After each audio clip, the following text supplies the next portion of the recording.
Now we are starting with basic accounting terms. किसी भी चीज को पढ़ने के लिए हमें उसकी विकैप को जानना बहुत जरूरी होता है, टर्मिनोलॉजी को जानना बहुत जरूरी होता है। तो सेम हमें अकाउंट्स को पढ़ने के लिए उसके टर्म्स को याद करना बहुत जरूरी है। कहीं बहुत जगह पे ये टर्म्स आएंगे, हमें पता होना चाहिए इन टर्म्स का मीनिंग क्या है। तो सबसे पहले हम क्या करेंगे, सारे टर्म्स के मीनिंग को समझेंगे, फिर हम मेन अपना अकाउंट प्रैक्टिकल पार्ट स्टार्ट करेंगे। Now see, business transaction, the word business transaction name itself says, इसमें तो कोई हमें टेंशन है नहीं। ऐसी ट्रांजैक्शन, ऐसा एक्सचेंज जिसके जो रिलेटेड है बिजनेस से, ठीक है। Any transaction event related to the business which is measured in term of money. Money में आप मेजर कर सकते हो उस इवेंट को, इस ट्रांजैक्शन, उस एक्सचेंज को जो बिजनेस से रिलेटेड है, वो है मेरी बिजनेस ट्रांजैक्शन। ठीक है, समझ आ गया? Very good, business transaction. Now second is account. अब यहाँ पे मैं हमेशा बोलती हूँ बच्चों को कि आपका सब्जेक्ट अकाउंट्स नहीं है, आपका सब्जेक्ट का नाम है accountancy. Always remember accountancy. Account क्या है? Account is merely a format in which you are recording the transactions। आप एक फॉर्मेट के अंदर ट्रांजैक्शन को रिकॉर्ड करते हो, लिखते हो, उस फॉर्मेट को कहते हैं अकाउंट। ठीक है, तो आप अकाउंट नहीं पढ़ रहे हो, आप अकाउंटेंसी पढ़ रहे हो, आप उसके पीछे का writing part, everything you are studying. So account is merely a format in which we are recording transaction। Next आ जाते हैं capital. What is capital? Capital is the money or all the things which are invested by the proprietor or the owner in the business। आपके पापा business start कर रहे हैं, तो business के अंदर वो जितना पैसा डाल रहे हैं, जो भी चीज घर से उठाकर डाल रहे हैं, उसका सारा measurement, total measurement is capital. तो जो भी ओनर या प्रोप्राइटर बिजनेस के अंदर पैसा डालता है, जितना भी डालता है, पैसा डाले या कोई चीज भी डाले, कोई एसेट भी डाले, उन सबको हम टोटल करके उसके वैल्यूएशन को, that is capital. Capital is the amount invested by the proprietor or the owner in the business। Then आ जाता है drawings। What is drawings? Drawings क्या है? Drawings is the again withdrawal of the money or withdrawal of anything by the proprietor for personal use। ठीक है, अपने personal use के लिए अगर आप business में से कुछ भी निकाल रहे हो, वो drawings है। आप मतलब प्रोप्राइटर एंड द ओनर। अगर ओनर प्रोप्राइटर अपने बिजनेस से पैसा निकालता, हर महीने खर्चे के लिए चाहिए, हाउस होल्ड एक्सपेंडिचर के लिए चाहिए, किसी भी चीज के लिए चाहिए, वो सब ड्राइंग्स है, उसे हम ड्राइंग्स बोलते हैं। Liability. What is liability? Liability which we owe to third party, the organization owe to third party। देना है हमें किसी को पैसा, क्योंकि हमने उनसे उधार लिया है या उनसे हमने क्रेडिट पे गुड्स ली हैं। तो liability is the amount which the firm owe to somebody else। ठीक है, third party, that is liability। liability में दो तरह की liability हैं, एक है करंट, दूसरी है नॉन करंट। यहाँ भी एसेट में भी वही रहने वाला है। विद इन 1 ईयर आपको पे करनी है, तो वो करंट लाइबिलिटी है। लाइक क्रेडिटर्स, आगे हम पढ़ेंगे, बिल्स पेबल, क्रेडिटर, जो 1 साल के अंदर अंदर आपको पेमेंट दे देना है, उससे ज्यादा आप नहीं रख सकते, ये होता है non current. More than year, 1 year, 1 साल से ऊपर, जैसे बोरोइंग, आपने लोन लिया बैंक से, ठीक है, 5, 7, 10 साल का लोन लिया, तो वो नॉन करंट है। ठीक है, ध्यान रखना है। इसमें लॉन्ग टर्म प्रोविजंस भी होते हैं, ये शॉर्ट टर्म प्रोविजंस भी हैं।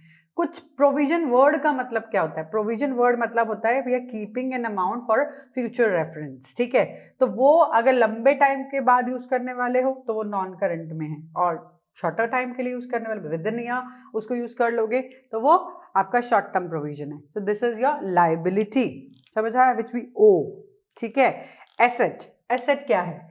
Asset the things which we own, जो हमारे पास है, कंपनी के पास है, कंपनी की है, वो सारी होती हैं assets. Again with in 1 year अगर आप उसे पैसे में, लिक्विड मनी में कन्वर्ट कर लेते हो तो वो current asset. Non current more than 1 year, same more than 1 year, 1 साल से ऊपर, non current. Tangible, intangible. Asset 2 तरीके की होती हैं वो नॉन करंट के अंदर। टेंजिबल में क्या आएगा? Which you can see, which you can touch, like land, like machinery, like anything which you can see, which you can touch and which is owned by the enterprise, the organisation.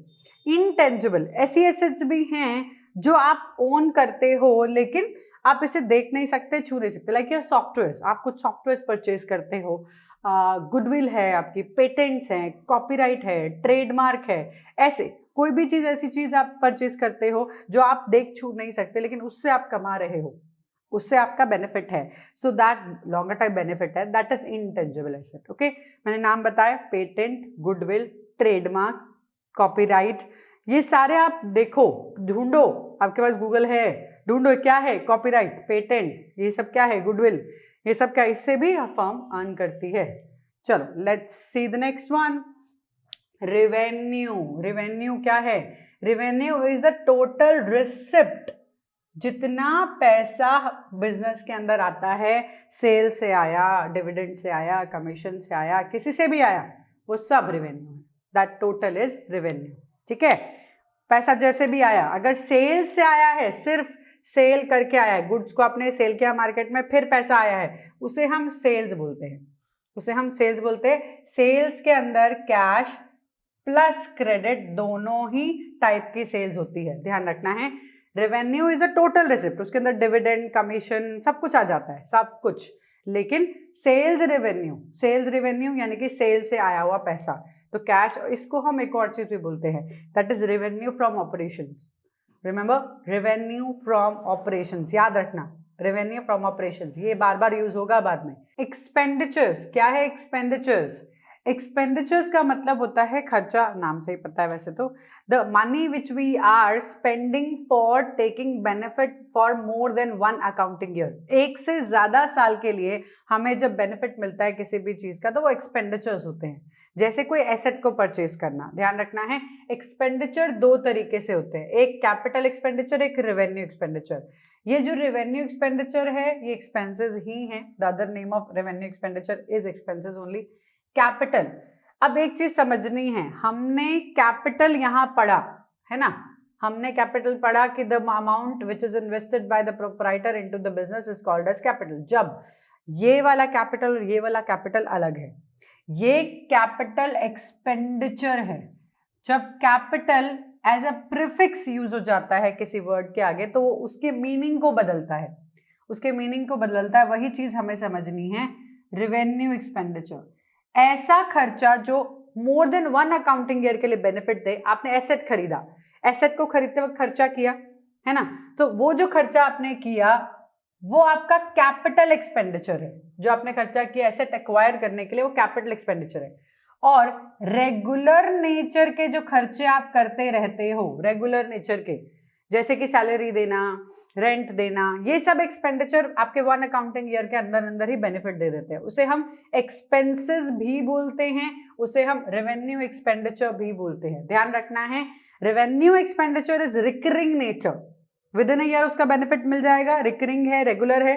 Capital nature आपका capital expenditure हो जाता है, irregular है, regular नहीं है, और इसका benefit आपको मोर देन वन अकाउंटिंग ईयर में मिलेगा। Same with this capital revenue receipt, है ना, सेम वही चीज है, कैपिटल रिसिप्ट।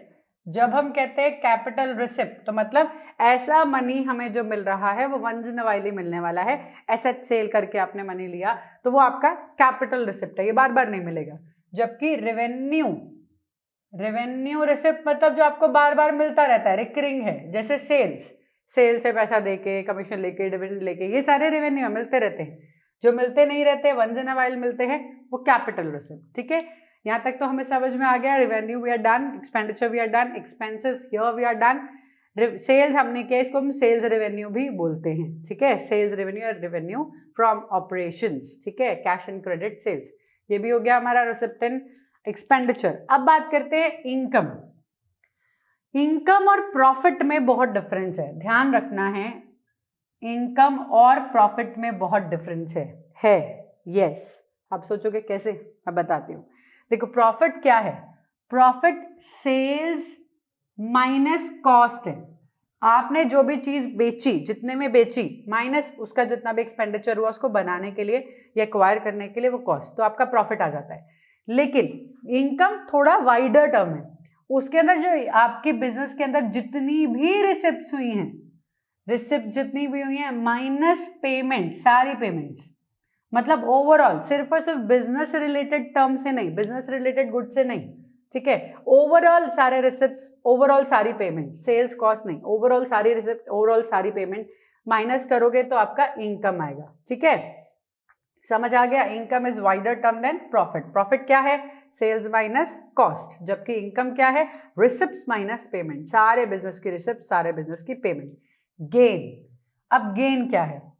गेन और प्रॉफिट वापस से कंफ्यूज करते हैं ना, कोई बात नहीं, एक थिन लाइन है बहुत।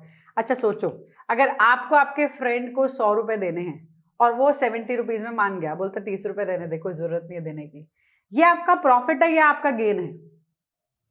ये आपका गेन है। यही चीज हमें समझनी है कि कई बार ऐसा होता है we have to pay somebody and we are paying less, तो वो गेन होता है। तो गेन जरूरी नहीं है यू रिसीव, जरूरी नहीं है you receive in monetary term, ऐसा भी हो सकता है कि आपने कम दिया, तो वो gain again is a wider term than profits. समझ आया? तो कई जगह पे आपको बेनिफिट मिल जाता है, डिस्काउंट मिल जाता है, वो भी गेन में आ जाता है। So that is gain. Understood?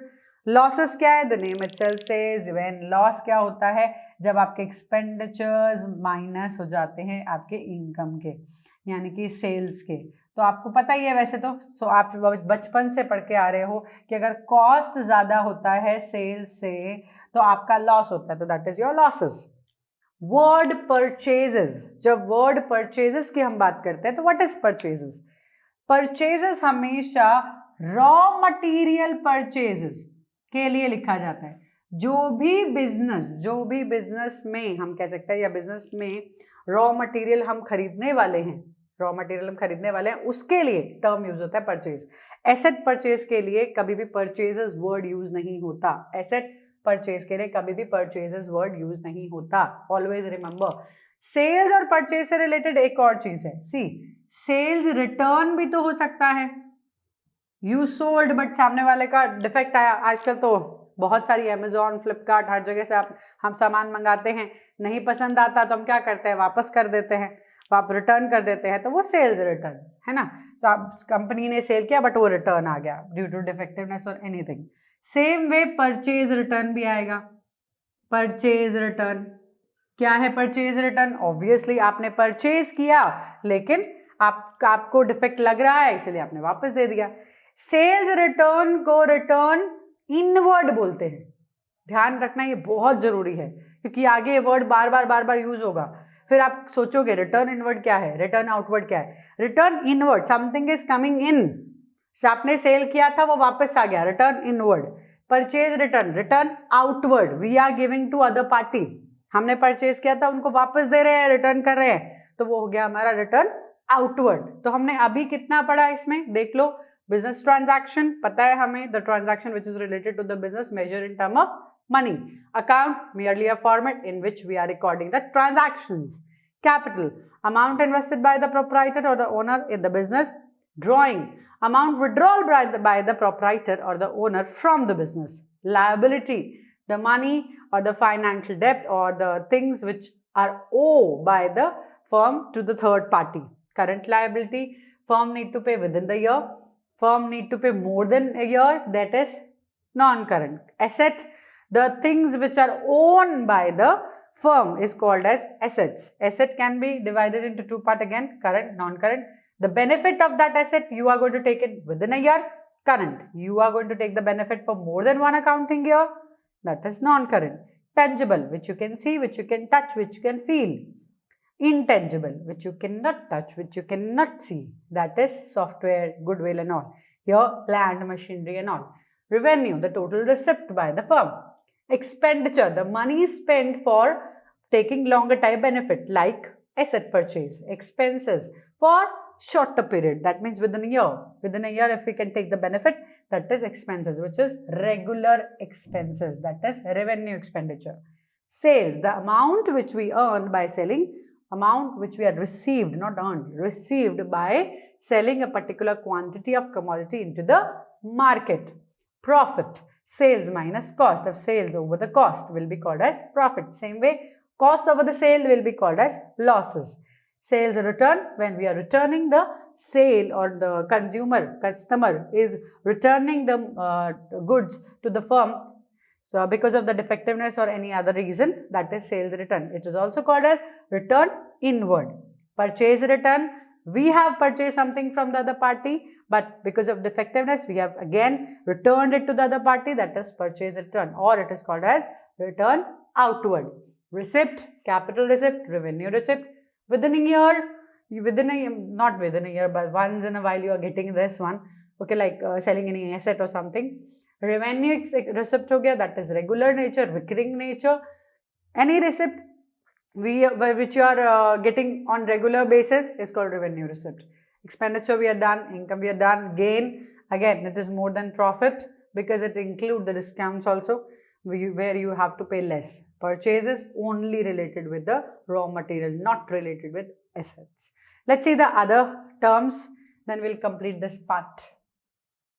Next set of terms क्या है? स्टॉक. स्टॉक को हम इन्वेंट्रीज भी बोलते हैं. ऑलवेज रिमेंबर, इन्वेंट्रीज भी बोलते हैं. स्टॉक मतलब at the end of the year जो भी आपके वेयर हाउस में पड़ी हुई चीजें हैं वो. अब स्टॉक में 4 चीजें आ सकती हैं. एक, रॉ मटेरियल का स्टॉक जो आपने अभी तक कुछ उसके ऊपर काम नहीं किया है, कच्चा माल है. Raw material work in progress, या फिर हम कह सकते हैं हाफ डन. कुछ एक प्रोसेसेस हो चुकी हैं बट कुछ एक बाकी हैं, work in progress. Then finish goods, आपके फिनिश गुड्स भी पड़ी हुई हैं जो बन चुकी है, बस सेल करनी बाकी है, तो वो भी स्टॉक में आ सकता है. एंड टूल्स, बहुत सारे हम छोटे छोटे टूल्स रखते हैं, मशीनरी के पार्ट्स रखते हैं, पार्ट्स थोड़े बहुत रखते हैं, वो सारे भी हमारे स्टॉक में आ सकते हैं. तो that stock is also called as inventories. Word inventories याद रखना. 4 तरह का स्टॉक हम रखते हैं अपने बिजनेस के अंदर, फर्म के अंदर. अगर आप मैन्युफैक्चरिंग में हो तो इस तरीके से हम 4 तरह का स्टॉक रख सकते हैं. आ जाते हैं trade receivable. The name itself says trade receivable. Trade का मतलब होता है सेल परचेज, है ना, ट्रेडिंग करना. तो ट्रेड रिसीवेबल मतलब बिकॉज ऑफ सेल परचेज आपको कुछ रिसीव करना इन द फ्यूचर. मतलब आप क्रेडिट सेल कर रहे हो, आप क्रेडिट सेल कर रहे हो, उसकी वजह से the money which you are going to receive in the near future is called trade receivable. अगर within a year, 1 year के अंदर कभी भी सामने वाला पार्टी आपको पेमेंट दे सकता है, कभी भी, एनी टाइम, ठीक है, विद इन ए ईयर आप ले लोगे उससे, तो वो ही will be called as debtor. The person who is going to pay the firm for the credit sale and within a year that person will be called as debtor. ठीक है. Then bills receivable, date fixed. आप एक fix date के लिए green pepper पे sign कर चुके हो, उस सामने वाले ने भी साइन कर लिया है कि भाई 3 महीने के बाद इस डेट पे मैं पैसा दे दूंगा, 6 महीने के बाद इस डेट पे मैं पैसा दे दूंगा. डेट फिक्स हो गई है तो सामने वाला पर्सन, जो सामने वाला पार्टी है, उसे बिल्स रिसीवेबल बोलेंगे. समझना है. Debtor is the person who are going to give you money because of the credit sale within a year, that will be called as debtor. but bills receivable date fix हो चुकी है, उस particular date पे ही आपको payment मिल जाएगा, that is on the green pepper. ठीक है. तो bills receivable. Same way trade payable for credit purchases. हमने क्रेडिट परचेज की है, उसकी वजह से हमें पेमेंट देनी है. तो अगर हम सामने वाले पर्सन को within a year, not decided the date, within a year कभी भी पेमेंट दे सकते हैं, तो सामने वाला person, that person is called as creditor. और ये डेट फिक्स कर दी है हमने कि भाई एक फिक्स डेट पे देंगे, that person will be called as bills payable. ध्यान रखना है, बिल्स पेएबल डेट फिक्स हो चुकी है, देना ही है उस पर्टिकुलर डेट पे. क्रेडिटर विद इन ईयर हम दे देने वाले हैं, तो देना है तो पेएबल, लेना है तो रिसीवेबल. याद रखना है, इसे बहुत जरूरी है. वाउचर. वाउचर का नाम सुनते ही दिमाग में क्या आता है? गिफ्ट वाउचर, है ना, डिस्काउंट वाउचर, है ना. नहीं, ये वाउचर वो नहीं है. मतलब आपके दिमाग में तो आता ही होगा, लेकिन ये वाउचर वो नहीं है. ये वाउचर है एनी डॉक्यूमेंट प्रूफ. ध्यान रखना, any document proof of a transaction. Bill भी हो सकता है, इनवॉइस भी हो सकता है, किसी भी तरीके से डॉक्यूमेंट प्रूफ है ट्रांजैक्शन का, तो वो वाउचर है. Always remember, voucher is any document proof for transaction is called as voucher. तो वो इनवॉइस भी हो सकता है, वो ऑर्डर रिसिप्ट भी हो सकती है, बिल भी हो सकता है, कुछ भी हो सकता है. So that is voucher. Understood. वो वाउचर नहीं है गिफ्ट वाला, ध्यान रखना. डिस्काउंट, ऑब्वियसली हम सबको पता है कि डिस्काउंट क्या होता है, कि वी हैव टू पे लेस, है ना, पे लेस देन एमआरपी या फिर प्राइस. हम प्राइस से कम पे करते हैं तो डिस्काउंट होता है। हाँ, लेकिन डिस्काउंट भी दो तरीके से होते हैं, ट्रेड एंड कैश। ट्रेड मतलब होलसेल वाले देते हैं। होलसेल वाले कैसे देते हैं?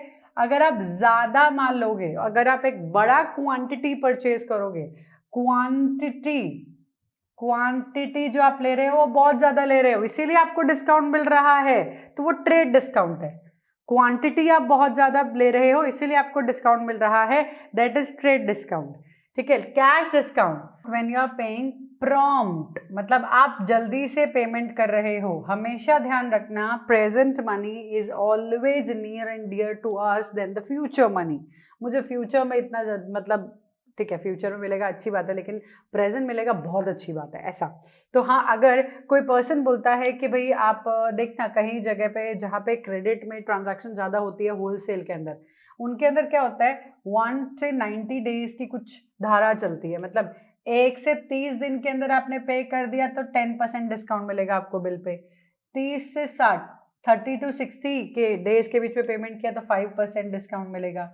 60 to 90 के बीच में पे कर रहे हो तो B2B, that is bill to bill, जितना बिल है उतना आपको पे करना पड़ेगा। 90 के बाद आप पे करोगे तो आपको इंटरेस्ट देना पड़ेगा, तो ऐसा कुछ चलता है। तो मतलब ये क्यों दिया डिस्काउंट हमने? क्योंकि वो सामने वाला पेमेंट कर रहा है जल्दी, तो जल्दी पेमेंट करेगा इसलिए हम उसको डिस्काउंट देंगे, क्योंकि present money is near to us. Then चलिए आ जाते हैं, ये समझ आ गया। कैश डिस्काउंट फ्रॉम पेमेंट के कारण, जल्दी पेमेंट करोगे तो आपको डिस्काउंट मिलता है। अगर ट्रेड होलसेलर में क्वांटिटी ज्यादा लेते हो तो आपको ट्रेड डिस्काउंट मिलता है। एंटिटी, वर्ड एंटिटी का मतलब आर्टिफिशियल पर्सन और अ नेचुरल पर्सन और एनीवन जिससे हम ट्रांजैक्शन कर सकते हैं। मैं, ऑर्गेनाइजेशन, ये सब एक लीगल एंटिटीज है, सेपरेट लीगल एंटिटीज है। तो ये एंटिटीज का मतलब क्या हुआ? एनी पार्टी बाय विच और टू विच, जो हम कह सकते हैं जिनके साथ हम डीलिंग कर सकते हैं, that will be called as entity.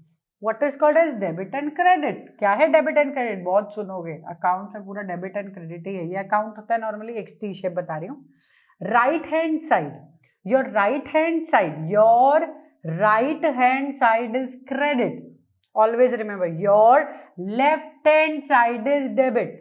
ध्यान रखना है, right hand side is credit, left hand side is debit, always remember, ध्यान रखोगे।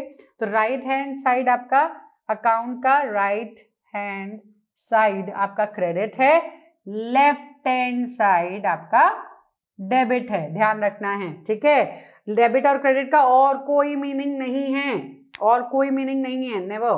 ठीक है, तो वो अपना मीनिंग बाद में बताऊंगी कैसे जनरेट करते हैं, बट ये क्रेडिट और डेबिट सिर्फ साइड्स है अकाउंट के। बैड डेप्ट, नेम इटसेल्फ सेज डेप्ट, बैड हो गए, लेना था किसी से पैसा और वो डूब गए, अब नहीं मिलेंगे। सामने वाले पर्सन ने बोला कि अब आई एम इंसॉल्वेंट। इंसॉल्वेंट मतलब I am not able to pay the डेप्ट। The person who is not able to pay the डेप्ट इज कॉल्ड इंसॉल्वेंट, और उसकी वजह से हमारे होते हैं बैड डेप्ट। ये दोनों कनेक्टेड है।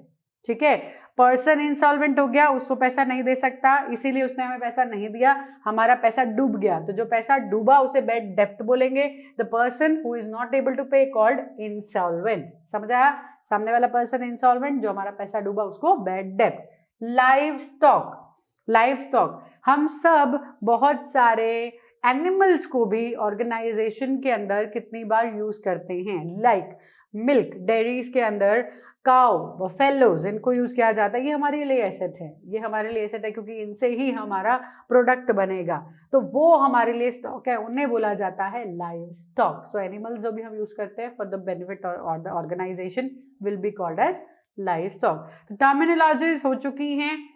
लेट्स सी, एक बार कंसेप्ट्स देख लेते हैं, कंसेप्ट्स एंड कन्वेंशंस की क्या कंसेप्ट्स हम फॉलो करते हैं व्हाइल राइटिंग और व्हाइल प्रैक्टिसिंग और while again practical portion for the accountancy. जब हम प्रैक्टिकली करते हैं, उसे एप्लीकेशन करते हैं उसका सारा, तो हम क्या क्या चीज़ें मेन अपने दिमाग में रखते हैं, कौन से कन्वेंशन, कौन से कंसेप्ट्स को ध्यान रखते हैं। Let's see the next part now.